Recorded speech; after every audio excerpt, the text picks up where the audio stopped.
Hi, everyone. Welcome to the Psychology and Spirituality, a Bridge to a Better Life discussion. I'm your host, Marcia Trajano, and with me are Dr. Anahy Fonseca and Jussara Korngold. It is indeed so good to have you back with this conversation. Today, we're going to have a very, for me, quite difficult topic about pain and suffering. So I just want us to see how we can break down this topic through the vein of psychology and spirituality. But for those of you who are coming to this episode, and this is your first time, please note that our program, the Psychology and Spirituality Weekly Talks, are based on the works by Joanna de Angelis. They offer a safe space for us to do exactly what we're doing today: confront, compare, correlate, and even expand concepts from a psychological lens so that you and I, all of us, can access maybe some insights, some actionable tips, and real world advice to help us through our lives. Please note that our program is sponsored by AMI Brasil, Mansão do Caminho, the International Spiritist Council, and United States Spiritist Federation. Make sure you hit subscribe if you haven't already done so. We'd love to hear from you. So write down your notes, your questions, your feedback. We'd love to see that. But here we are. Hello, Anahy. Hello, Jussara. And I wanted to say that this topic is quite unsettling to me. And I was trying to see how to even approach it, right? But there's a song that came to my mind. And in that song, and I'm going to maybe perhaps ask you, Jussara, to maybe speak about it because it may open the space for our discussion, right? I don't know if you know Coldplay. Coldplay is a British rock band from London, and in the I believe late 1990s, they did beautiful songs, and they have one that is quite the one that can get stuck in your mind, right? It starts with "I used to rule the world." Forgive for my awful voice, but I wanted to. There is a one part of the lyrics of the song that I wanted perhaps just out of for you to talk about it, and it's very deep because in there they sing, "One minute I held the key, next the walls were closed on me, and I discovered that my castles stand upon pillars of salt and pillars of sand." That is quite difficult for us to even start to listen to the story of us being on the top of the world, whatever is your role, and losing it all. Jussara, can you speak to that, if you don't mind? Sure, of course, everything that we are going to be talking about the song now is our interpretation because we cannot say for sure what the author was actually thinking about when he wrote that. But of course, when you use words and there is this very subjective way of each one of us hearing or reading the words, it's a different thing.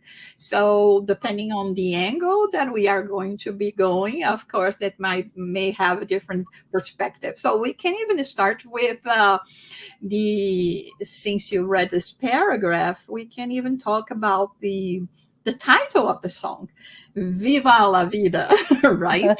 Right. So what kind of vida life is she talking about here? But what kind of celebration, or is he saying that that was his way of conducting his life? Just going easy about things, like he says here. 1 minute I held the key, so I'm there, living the life and Yes. celebrating the life as we understand from the material perspective. And only to later realize that he had the key, but he couldn't open the doors, and the castles that he thought belonged to him were actually built upon pillars of salt and Hmm. so in my perspective, bringing this to the subject that we are studying today, pain and suffering, I would say that this would be exactly the reason why we go through pain and suffering. Mm-hmm. Because, in this common expression here, you put all your chips in one place, and I mean, Yes. you go with the illusion, and not necessarily you are, doing what is right. So, like here, symbolic, he's saying, I held the key, but I thought I had castles. Now I don't have a house. I don't Yes. have where to be. And I think that from this perspective, um, of how we lose track, or do not want to get the knowledge to know that we are so much more than just what it strikes the eyes, is what will bring us those frustrations, disappointments. But I thought I was sure that I was doing, a good thing. And all of a sudden, like sometimes we hear um, of people, thinking, oh, I'm sure that I'm going to heaven because with all the charity that I'm doing. But when you look closely, are you sure about it? So I would start with that, and maybe Anahy can bring more contributions. Yeah, and I love Anaí before you get in because I'd love to hear from you a view from your background as a Jungian analyst of what does it mean, right? Pain and suffering from a medical perspective, perhaps. But to me, it brings what you brought here, Jussara, is the premise that we don't die, right? But we live as if we did. And I say, well, yeah, we die. We die. We all die from a physical death, but we don't die from our spiritual, immortal life. Therefore, the question of impermanence or the inability to control life it is leading to a lot of suffering, a lot of pain. I would say it's staggering the statistics on how many, especially the younger generation. I'm saying that because I'm not so young anymore, but that younger generations are suffering from anxiety. And anxiety is just that, right? It's the inability to have a sense of peace because you cannot control the outcome of today. Therefore, that suffering that you alluded to through the Coldplay lyrics of this beautiful song, by the way, it's stuck in my mind. By the way, it brings to us this question of impermanence. But Anna, can you maybe define what is the difference between pain and suffering from your perspective? Number one, and number two is why do we have to suffer? Okay, so first of all, it's a pleasure to be here again with you and to, with everybody who is listening to this podcast like talk. And of course, as a psychiatrist and also a Jungian analyst, so the MDs are always worried about pain and trying to, with medication, diagnosis, trying to heal people, right? But one thing that our medicine that is based in evidence, we say nowadays, but I always keep telling my colleagues that which evidence are we looking at? For instance, spirituality and religion and spirituality, but religion in a sense of a practice that helps people to connect to the transcendent, whoever or however and whatever people conceive as the transcendence, as a transcendence, or let's say God, but especially spirituality, that it's the search, as Jung says, the search for meaning and purpose, and also the research they show in psychiatry and in medicine that people that search for meaning and purpose in life, so we could say, as Jung says, that develop spirituality, because spirituality for Jung was the search for meaning, right, and purpose. So people who do that and develop their own spirituality, they are healthier and they suffer less. And when they, for instance, they get ill, so we could say, to start thinking about this, that for us, many times in medicine and healthcare, pain would be related to physical pain or mental pain, emotional pain that can cause physical also distress and illnesses. So, okay, so we don't want people feeling pain, and people come to us like, relieve my pain, please. But what happens is that if we just give people medicine, for instance, if we don't listen to people, if we don't have a broader, we say we are using this holistic view, right? A broader view of the person, because we are so complex. And we are getting to Joanna de Angelis' beautiful teachings. So we are so complex. We have the physical body, we have the mind, the emotions, our thoughts. That are the mind is kind of related to the brain, but it's not necessarily dependent upon. And we have our spirit, we have our soul, our psyche, right? And the soul, the manifestation of the spirit here in this life, let's say. So, okay, we are going to feel pain, as Joanna de Angelis says. It's like it's from this life, to be in a body of flesh and to have to adapt to this material world. We are going to feel physical pain, decaying of the physical, for instance, of our organs. It's unavoidable, as Joanna de Angelis say. So we are going to feel pain, physical, at some point in our lives, at least. We are going to feel emotional pain because we are going to be in relationships. We are going to feel hurt. We are going to hurt others. It's part of our learning, right? We cannot avoid pain, but we can learn with pain. We can listen to the pain. We can try to understand the pain. Joanna is asking us to do that. And we can then get to know ourselves a little better. And because we are captain of our own ships, right? So we are not,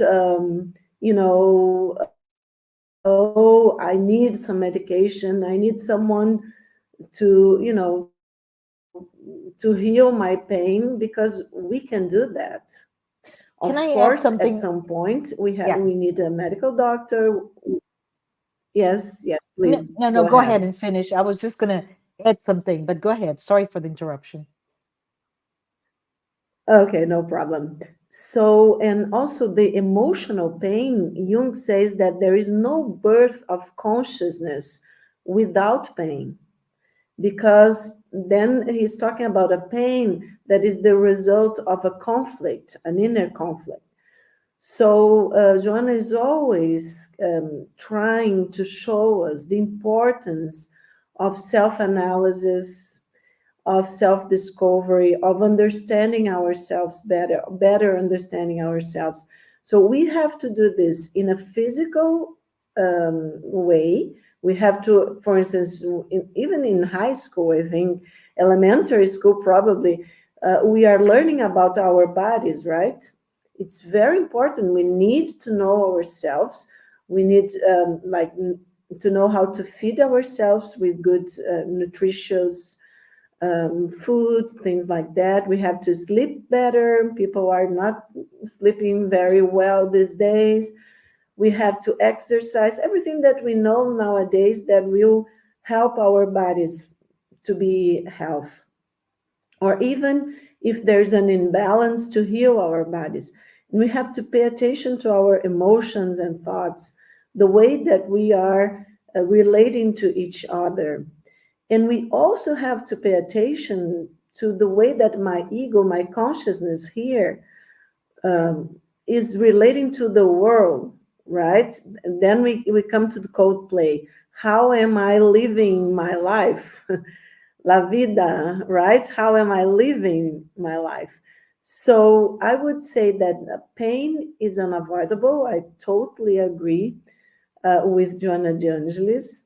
But and we of course we don't need to feel pain, like she says in other religions from the past, that it was kind of cool, we could say, to feel pain, to suffer, because then we were people thought, like medieval times, the dark ages, that they were controlling instincts. And it's so silly, because then we are just causing ourselves suffering and illnesses, right?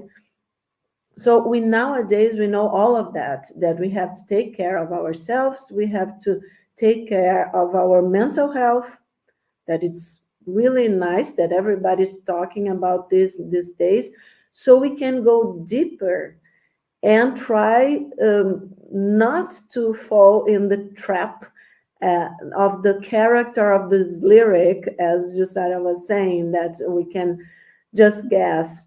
But if we are holding the key, so I think I'm like the king of the world, and I want to be like this or that person and have this and that material stuff, and youth and whatever, anything that makes me powerful.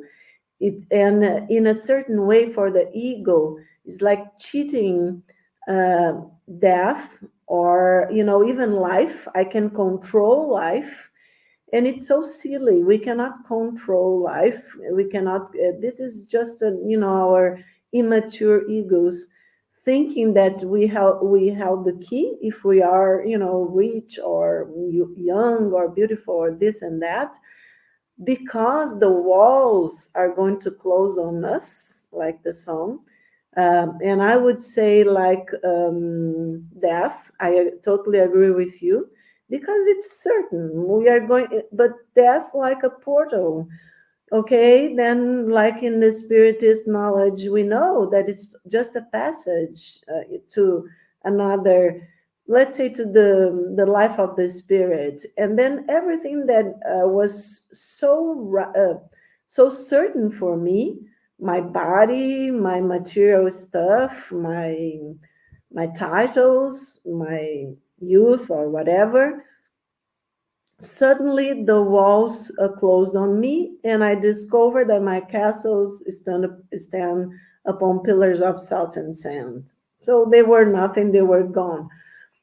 So I would say that pain, I totally agree with Jung also, that this is a birth of consciousness.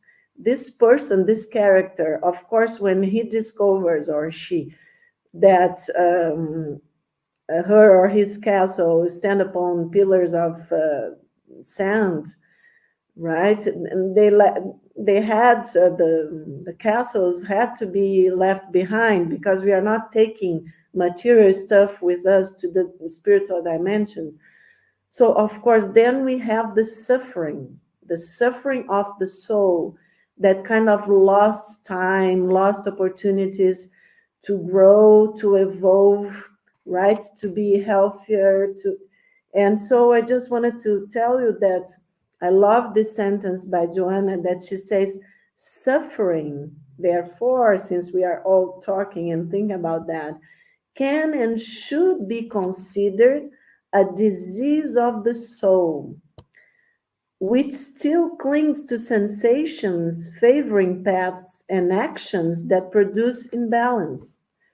So if I cling and I hold, this is mine, this key is mine, I'm king of the world, right? Well, I'm king of this world for how long? How many minutes, considering comparing to eternity? And of course, I'm building suffering for myself. I think that this is what Joanna is asking us to pay attention. We don't need to suffer. Maybe because of this life is unavoidable, as she says, we are going to feel pain. But suffering is totally different.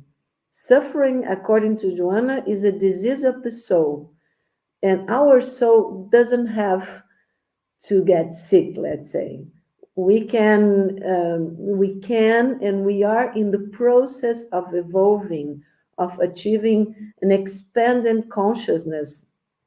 So we don't need, to pay so much attention to everything that the ego wants, because the ego is living an illusion in a certain way, because it's very concrete, and it's very cool that we are here in this school. Let's say people are talking a lot about simulation.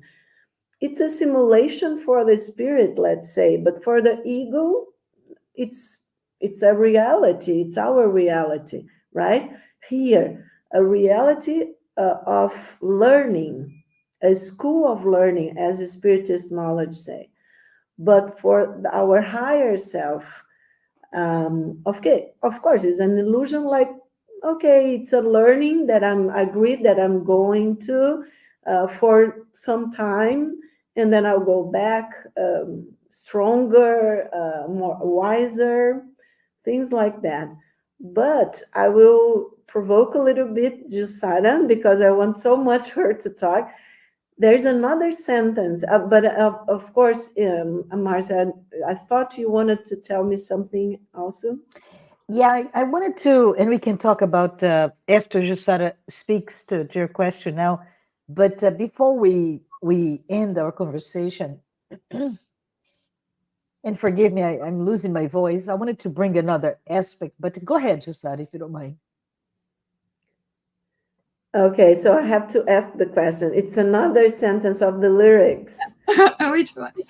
Jussara, what do you think of this one?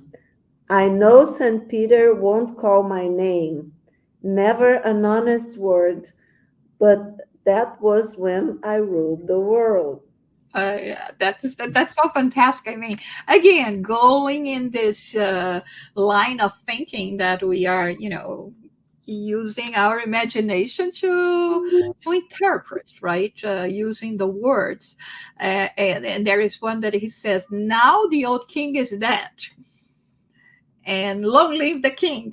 I mean, and it goes all together, when he says, "I used to rule the world," being the king, and being in control of everything that I thought were, sturdy things that would be, giving me support and that I could always count on it. But now I'm dead.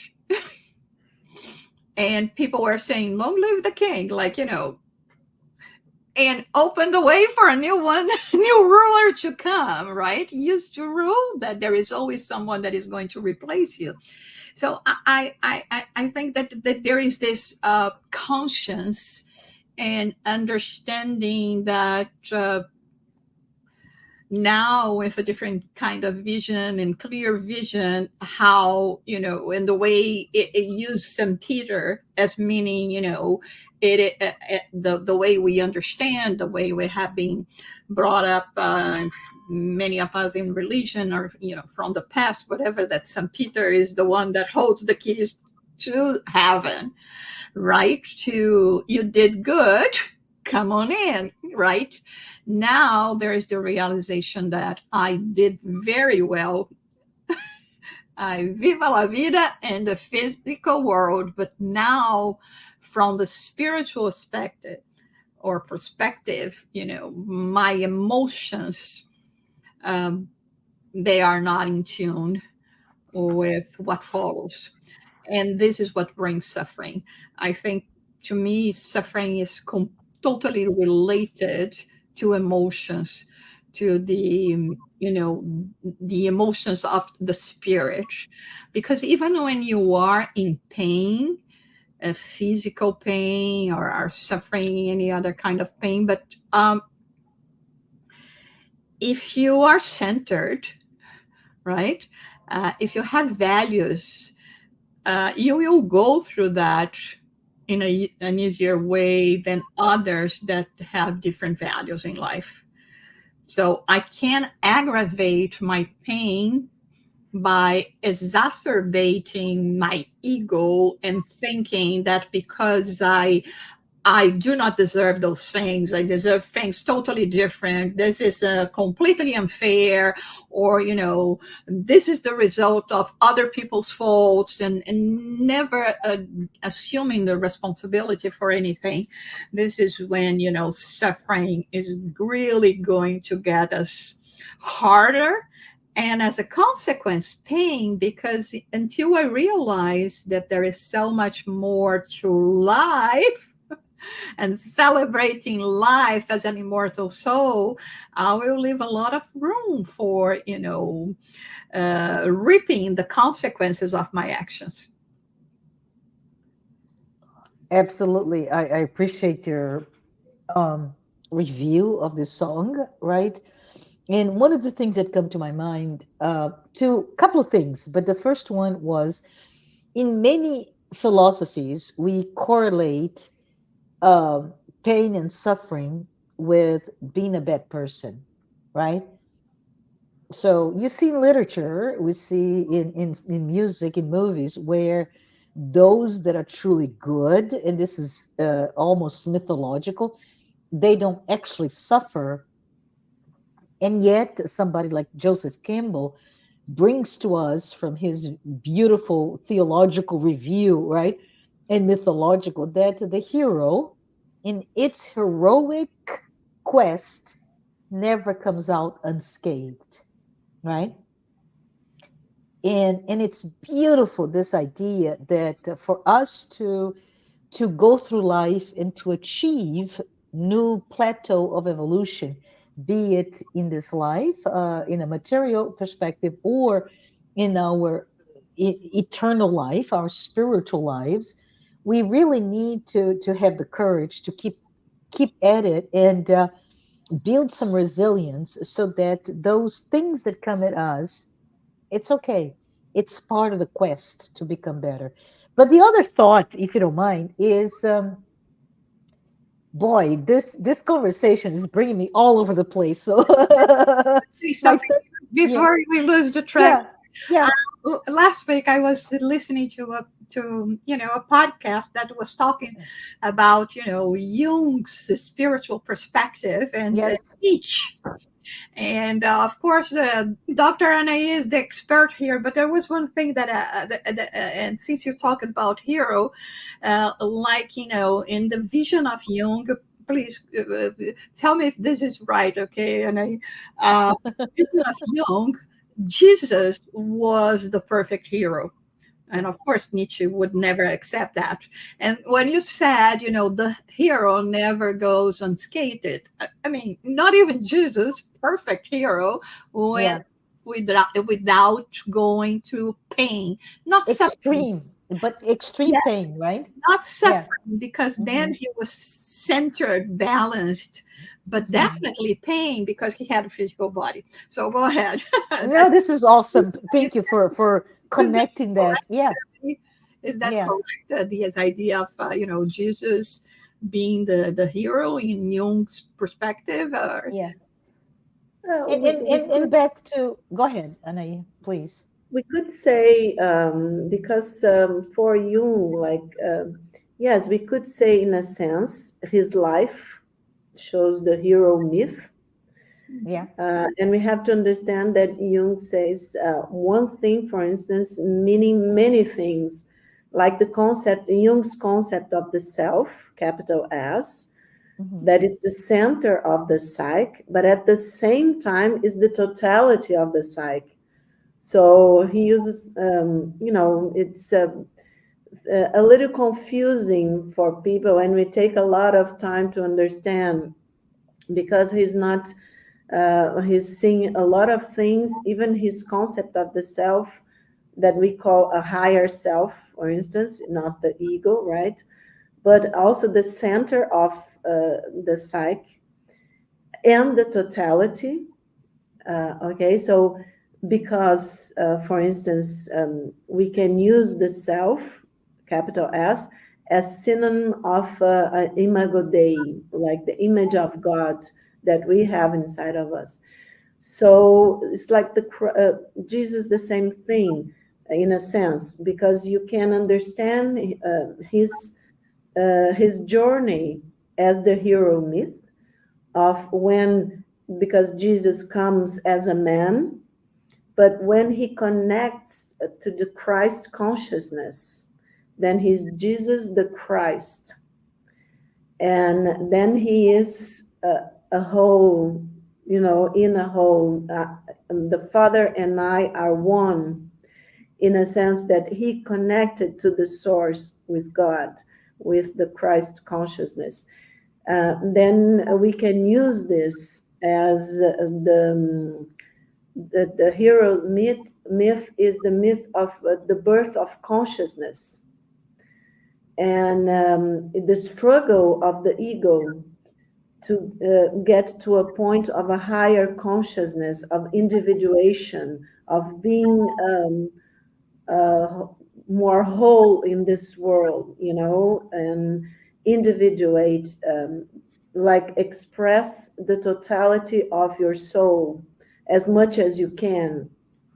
We can look at this like this, but at the same time, the Christ is an example for Jung in psychological terms, and symbolic, okay, totally symbolic, of the higher consciousness, the Christ. Okay, so it could be the same thing. As I understand, people can have different approaches, but if we talk about the hero's myth, the birth of consciousness, the struggle of the ego to connect with the higher self, in a sense, the ego self-access, that we say, this conversation between the ego and the self, and struggling for individuation, for our consciousness to expand, in a sense, getting closer with the unconscious aspects, to to be more whole, to be like to our, so that our psyche, our souls can express and have a balance between all our dualities. We say integrate as much as possible our dualities. So this would be the journey of the hero, right?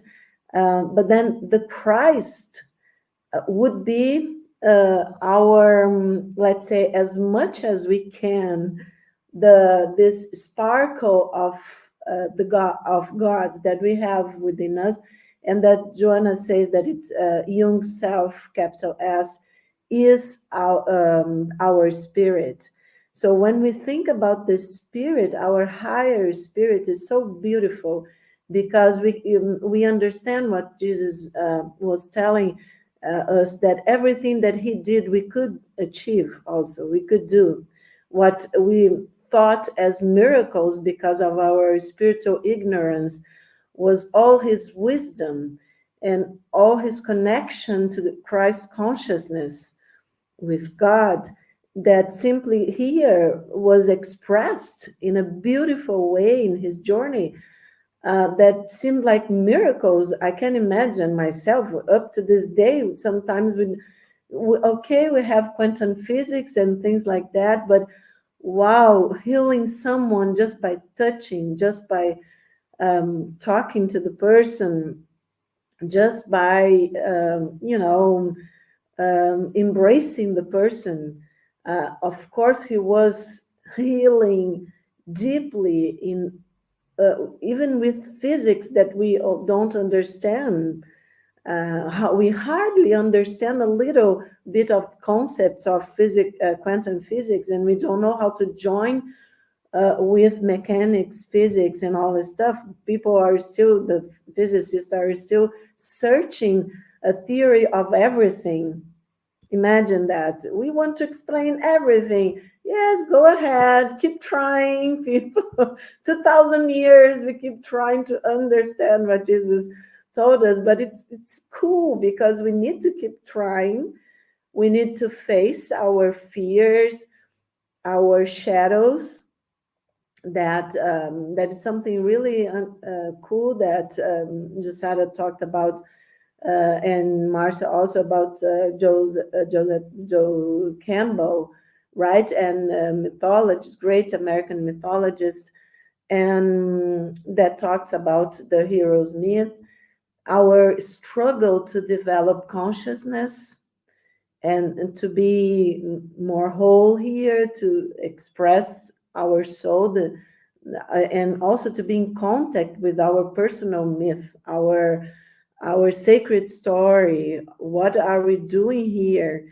And to find, that's why we say that Jung's psychology is depth psychology, because it's depth. It goes to the depths of the psyche, and where the story of our evolution as spirits.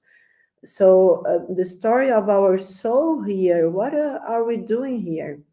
So I think this is, it's wonderful that you talked about that, because it's in the introduction of Plenitudes, the book that we are using today, beautiful, beautiful book by Joanna de Angelis. She says that the spirit needs to polish the edges that hide his light. Isn't that beautiful? And I was reading again and said, okay, we need, as spirits, we are here learning to polish the edges that hide our lights, right? Inner lights. And then it came to me the concept of the shadow. And when we are talking about suffering and pain, and when we face our shadows, the ego is always going to feel pain, emotional pain. I don't want. I was, I was with my key. I was the ruler of the world, as Jussara said. That I was the king, and next minute I'm nothing. So I had all this power, right? And people were envious of me, right? Because I was the king, I had all this power. But what was in my shadow? What was there, lying there, that I couldn't see? And that I knew that Saint Peter wouldn't call my name, because exactly as Jussara said, well, I achieved a lot of things in this material world, but for Saint Peter to call my name, what is my achievement in for my spirit, for my soul? What have I learned, right?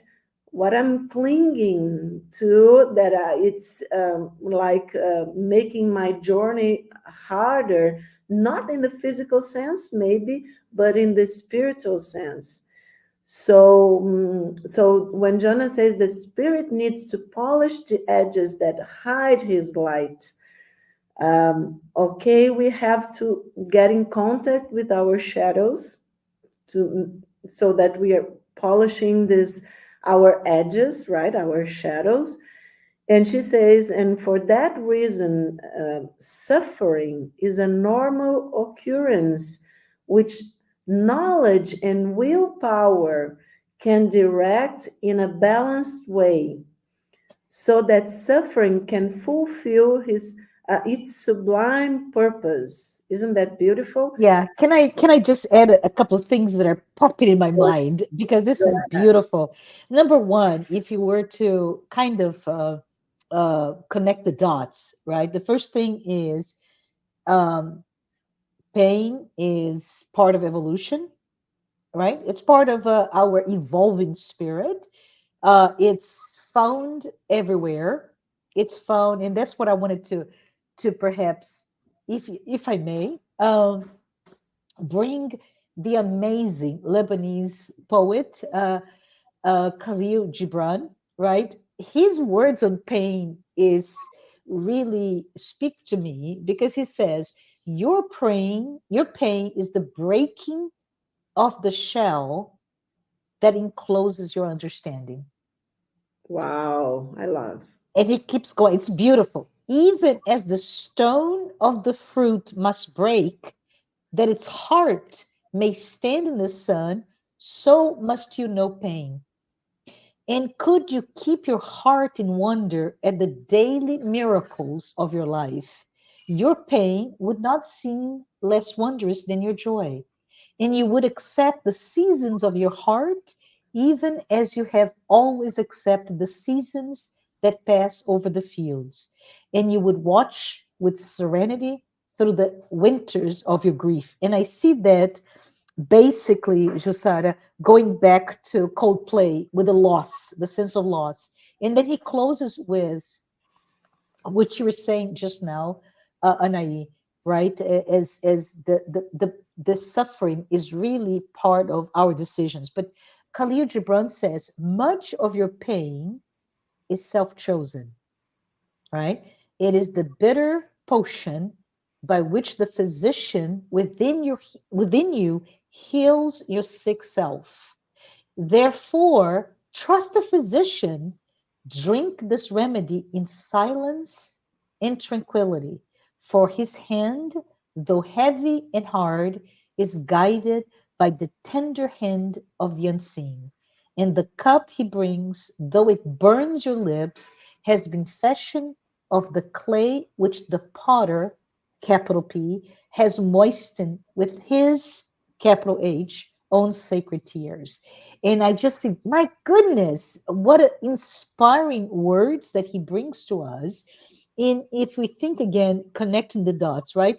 Pain, part of evolution, just like Khalil Gibran speaks here, but suffering really reflects our psychological and spiritual maturity because it really correlates on how we see, right? How we interpret perhaps the pain, and it really is it references the our existential our existential behavior and the words that come to my mind are really resilience, right?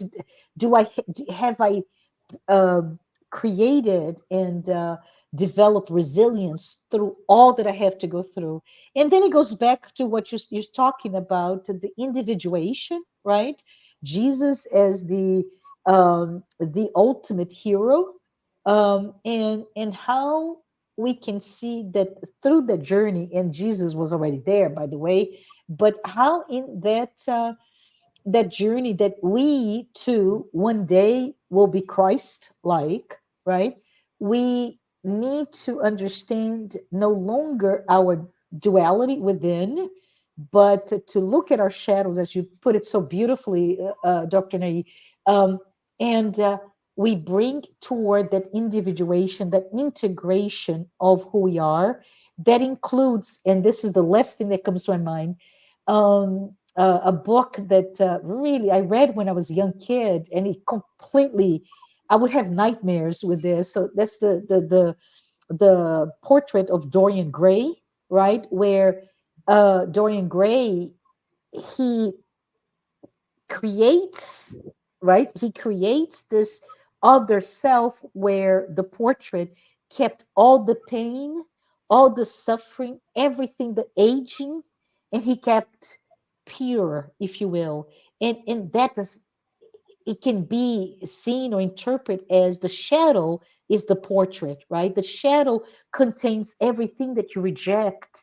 And yet, life, the hero journey, is one that is beautiful and that will contain pain, right? But we need to celebrate it with love and with this sense of wonder, which is I am not going to live a life that is of suffering because I am going to uh, give a new meaning to suffering, which is this is what I have to do, like Khalil Gibran said, right? It's the shell that I must break because that shell contained, enclosed my understanding, my clarity of what ultimately I need to go through in life. It's beautiful, beautiful, and I'm really glad that you mentioned Kaluja Brown. I used to read when I was a teenager, Uh-huh. Uh-huh. and and I want to tell you an example, personal example, because nowadays the city that I am here in Brazil, it's in the very south of Brazil, is suffering a lot with floods, a lot of water, and the water is bringing a lot of course, unclean things, Yeah. as usually happens, and possibility of disease, and it's Mhm. the whole of the state is suffering with that.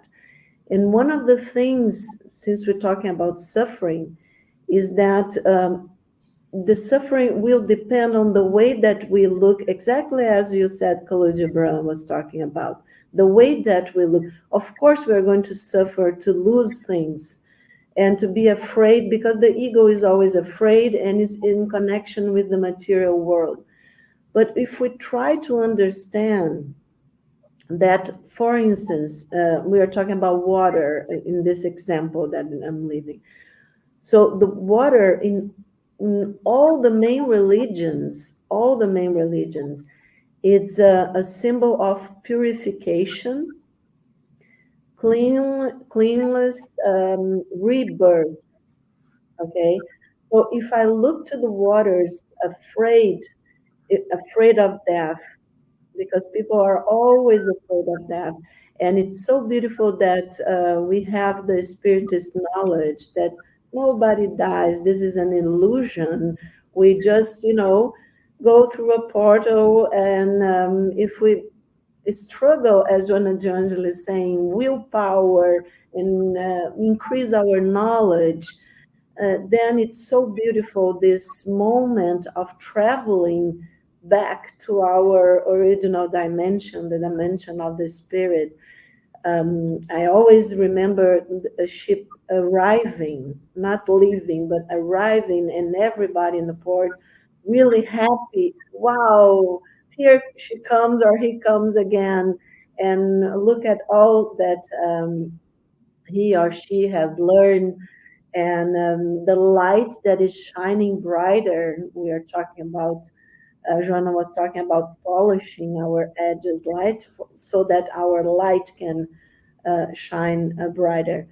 So the thing is that if we do this coming back, right, and understand that if I can look at the waters and don't be afraid, and see the waters uh, make, helping us, right, to expand our consciousness, helping us to clean our shadows, helping us not to cling to material things, and to find the value of ourselves.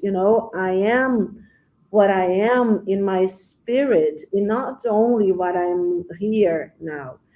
Okay, now, okay, Dr. Anahy, but who knows? Yesterday I was whatever, and tomorrow I will be whatever else, so somebody else, and whatever I will be, for considering the need of my spirit to learn different experiences. So if I look at the waters, the water fertilize, and always after a storm, the sun is shining, always, because the sun is always shining. Is only, the clouds and the rain that can makes us hear from down below. But I'm here down below, and my higher self, my spirit, maybe we know that in sleeping we are far away, for instance. So if I train my vision to look, in an expanded view, in a more spiritual view, then maybe I'm not going to suffer so much. And maybe I will see all the love, the helping, the coming together that all difficult situations when we are in a collective that is suffering for whatever reason, usually we are going to have people that are going unexpectedly is going to give you some help, give you love from you were not expecting, the least you were least expecting. So this is the spiritual value that comes in this really sad moments for our egos, but if we can try to find this more and struggle, having the willpower, as Joanna says, to expand our consciousness and our vision, then I'm sure we are going to get there. And St. Peter will call our names. Absolutely. Absolutely. We are at the end of our time. We will continue in a couple additional episodes this discussion on suffering. I just wanted to bring to everybody's attention Dr. Anahy Fonseca lives in the southernmost state of Brazil, Rio Grande do Sul. And if you have not seen that, the news, but late April through most of May, that state went through an inordinate amount of rainfalls that flooded pretty much the entire state, even outside of it in the neighboring country of Uruguay, some of the cities. So it is with an incredible sense of gratitude that we have you here with us, Dr. Nayi, especially the fact of all the disruptions that are going on. I also wanted to call out that Jussara was the mind behind an event to help with a number of individuals to bring light to that. That tragedy, right? That we're seeing the nature coming in and somehow becoming nonsensical in its fear, just this tremendous catastrophic power. But with that, I just want to say we will continue our discussion. We are at time.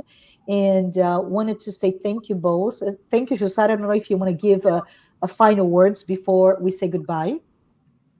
Yeah, well, actually, I, I'm just reflecting about everything that was said, and the only thing that I was thinking is that sometimes, people may say, "Why do you talk so much about suffering?" It's because there is so much suffering around us. There is so much pain, and perhaps with you, we can be together and we can share that, and you will see that it visits each and every one of us, and try to understand why we go through all those processes. We can bring some comfort. We can put some balm in your souls, in your heart.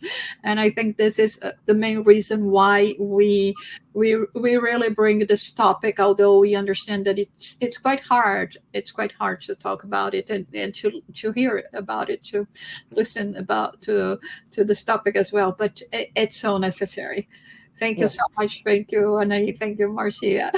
All right. With that, I want to say we'll see you next time when we continue with these topics. Thanks, everyone, and see you next week. Bye